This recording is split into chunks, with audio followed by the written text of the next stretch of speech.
नमस्कार. चला, आज एका खूपच खोल आणि महत्वाच्या प्रश्नावर बोलूया. हा प्रश्न ख्रिश्चन धर्मशास्त्राच्या अगदी मुळाशी आहे की अंतिम काळात म्हणजे जगाच्या शेवटी नक्की काय होणार आहे. आणि त्यातही एक खास प्रश्न, तो म्हणजे जे हुतात्मा झालेले साक्षीदार आहेत त्यांचं पुनरुत्थान फक्त एकदाच होतं की अनेक वेळा? हा प्रश्न वाटतो तितका सोपा नाहीये. तर उपलब्ध माहितीच्या आधारे आपण याच प्रश्नाचं उत्तर शोधणार आहोत. तर मग आपण हे कसं समजून घेणार आहोत? आधी आपण प्रश्न समजून घेऊ, मग मुख्य युक्तिवाद काय आहे ते पाहू, त्यानंतर घटनांचा क्रम कसा आहे ते बघू आणि शेवटी या सगळ्यांचा अर्थ काय हे जाणून घेऊ. चला, सुरुवात करूया. तर पहिला मुद्दा, हा प्रश्न नक्की काय आहे आणि तो इतका महत्वाचा का आहे? बघा, ही काही केवळ एक धर्मशास्त्रीय चर्चा नाहीये. या प्रश्नाच्या उत्तरावरच अवलंबून आहे की अंतिम काळात नेमकं काय घडणार आहे आणि विश्वास ठेवणाऱ्यांचं भवितव्य कसं असेल. म्हणजे विचार करा, ह्या एका प्रश्नाच्या उत्तरावर अवलंबून आहे की संतांना त्या शेवटच्या 7 मोठ्या पीडा सहन कराव्या लागतील की नाही, आणि पहिल्या पुनरुत्थानानंतर श्वापदाची म्हणजे त्या खोट्या देवाची उपासना सक्तीची केली जाईल की नाही. त्यामुळे या प्रश्नाचं महत्त्व खूप जास्त आहे. ठीक आहे, तर मग याचं उत्तर काय आहे? याबद्दलचा मुख्य सिद्धांत काय सांगतो? चला, तेच आता थेट बघूया. जे स्रोत आहेत ते एका निश्चित उत्तरावर जोर देतात, आणि ते उत्तर असं आहे की हुतात्मा साक्षीदारांचं पुनरुत्थान आणि त्यांचं परिवर्तन ही एकच सिंगल कधीही न परत होणारी घटना आहे. म्हणजे it's a one time event. आपलं पुढचं सगळं विश्लेषण ह्याच मुद्द्याला कसं सिद्ध करतं हे दाखवेल. पण पुढे जाण्याआधी एक गोष्ट स्पष्ट करूया. आपण जेव्हा हुतात्मा साक्षीदार म्हणतो तेव्हा त्याचा नेमका अर्थ काय? तर हे असे लोक आहेत जे येशूवर इतकं प्रेम करतात की ते आपल्या जीवापेक्षाही त्याला जास्त मानतात, आणि ते श्वापदाची उपासना करायला ठाम नकार देतात, मग त्यात त्यांचा जीव गेला तरी बेहत्तर. आणि याच हुतात्म्यांसाठी जे पुनरुत्थान आहे त्याला पहिले पुनरुत्थान म्हटलं जातं. हे काही साधंसुधं पुनरुत्थान नाही, हे एक उत्तम पुनरुत्थान आहे, कारण यात सहभागी होणाऱ्यांना एक अमर, एक आध्यात्मिक शरीर मिळतं. आणि हे फक्त याच हुतात्मा साक्षीदारांसाठी राखीव आहे. बरं, हे पुनरुत्थान एकदाच होतं हे सिद्ध कसं होतं?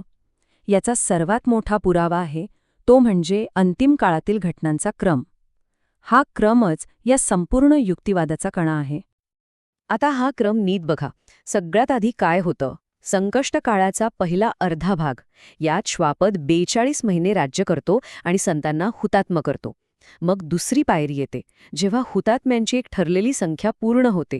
आणि जशी ही संख्या पूर्ण होते तसा 7वा करणा वाजतो आणि पहिलं पुनरुत्थान होतं. त्यानंतर या सगळ्या हुतात्मा साक्षीदारांना हवेत उचललं जातं आणि मगच शेवटी त्या 7 पिढ्या पृथ्वीवर येतात. हा जो क्रम आहे ना, तो बदलता येत नाही. या क्रमामधला सर्वात महत्त्वाचा मुद्दा कोणता असेल तर तो म्हणजे एक पूर्वनिश्चित संख्या. म्हणजे हे पुनरुत्थान कधीही होत नाही, ते फक्त आणि फक्त तेव्हाच होतं जेव्हा हुतात्म्यांची ती देवाने ठरवलेली संख्या पूर्ण होते. हा एक ट्रिगर पॉइंट आहे असं समजा. आणि ह्याचा परिणाम काय होतो? एकदा का हे हुतात्मा साक्षीदार पुनरुत्थित होऊन उचलले गेले की पृथ्वीवर कोण उरतं? फक्त तेच लोक जे श्वापदाची उपासना करतात, आणि म्हणूनच त्या 7 पिढ्या सहन करण्यासाठी फक्त तेच मागे राहतात. म्हणजे संत आणि इतर लोक पूर्णपणे वेगळे केले जातात. चला, मग याच मुद्द्याला थोडं पुढे नेऊया. तार्किकदृष्ट्या विचार करूया. जर सगळे संत उचलून गेले तर मग मागे कोण राहतं? हे बघा, लॉजिक अगदी सरळ आहे. जर पहिल्या पुनरुत्थानात सगळेच्या सगळे संत उचलले गेले तर मग नंतर हुतात्मा होण्यासाठी पृथ्वीवर कोणी उरणारच नाही, बरोबर? आणि जर कोणी हुतात्मा होणारच नसेल तर मग दुसऱ्या पुनरुत्थानाचा प्रश्नच येत नाही. ते अशक्य आहे. पण इथे एक खूपच इंटरेस्टिंग प्रश्न उभा राहतो. एक कोडा आहे असं समजा. जर कोणी संत शिल्लकच राहत नाही तर मग त्या 1000 वर्षांच्या राज्यात म्हणजे सहस्राब्दीच्या राज्यात ज्यांना मुलंबाळं होतात ते लोक कोण आहेत? यावर 2 शक्यता वर्तवल्या जातात. पहिली, की काही संत त्या संकट काळातून पृथ्वीवर वाचले असतील, पण आपण आत्ताच पाहिलं की हे अशक्य आहे. दुसरी शक्यता मात्र खूप वेगळी आहे. ती म्हणजे नंदनवनातून काही आत्मांना पुन्हा भौतिक शरीरं देऊन पृथ्वीवर पाठवलं जाईल, जेणेकरून त्यांच्या विश्वासाची परीक्षा घेता येईल. ठीक आहे, आपण घटनांचा क्रम पाहिला, त्यामागचं लॉजिक पाहिलं, पण आता याच्याही पुढे जाऊन विचार करूया. या पुनरुत्थानाचा मूळ उद्देश काय आहे? याचा धर्मशास्त्रीय अर्थ काय? हे बघा, हे सगळं एका साध्या तत्वावर आधारलेलं आहे. पहिलं म्हणजे देवावर प्रेम करणं म्हणजे त्याच्या आज्ञा पाळणं. दुसरं, ज्या आज्ञा पाळल्या जातात त्यातून मृत्यूवर विजय मिळवता येतो. आणि तिसरं, मृत्यूवर मिळवलेला विजय म्हणजेच पुनरुत्थान. ही एक साखळी आहे. आणि हेच या वाक्यात किती सुंदरपणे मांडलंय. हुतात्मा साक्षीदारांचे पुनरुत्थान आज्ञांच्या सत्यतेची सिद्धता करते. म्हणजे हे पुनरुत्थानच या गोष्टीचा सर्वात मोठा पुरावा आहे की देवाच्या आज्ञा सत्य आहेत, त्या पाळता येतात. हा देवाच्या न्यायाचा आणि प्रेमाचा जिवंत पुरावा आहे. तर मग सगळं एकत्र करून पाहिलं तर हे पहिलं पुनरुत्थान एक अद्वितीय घटना का आहे? कारण एकतर ती देवाची ठरवलेली योजना पूर्ण करते. दुसरं, ती सिद्ध करते की देवाच्या आज्ञा योग्य आहेत आणि त्या पाळणं शक्य आहे. तिसरं, यातून सृष्टीच्या स्वतंत्र इच्छेची पूर्तता होते.